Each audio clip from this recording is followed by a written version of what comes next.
ज़िंदगी बहुत मुख्तसर है और ये मकाफ़ात अमल का बाज़ार है। जो हम आज दूसरों को देंगे कल वही हमारे पास लौट कर आएगा। किसी का दिल तोड़ना खुदा की नाराज़गी का सबब बनता है।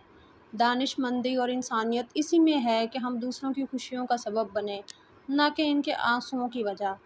अगर हम किसी के ज़ख्मों पर मरहम नहीं रख सकते तो हमें कम से कम इन्हें नया ज़ख्म देने का कोई हक़ नहीं है। और बेशक हकूक़ुल इबाद का मामला बहुत सख्त है, क्योंकि क़यामत के रोज़ अगर हम अल्लाह के आगे गिड़गिड़ाएंगे तो अल्लाह हमें माफ़ कर देगा। लेकिन अल्लाह हमें तब तक माफ़ नहीं कर सकता कि जब तक वो बंदा हमें माफ़ ना करे जिसका हमने दिल दुखाया है।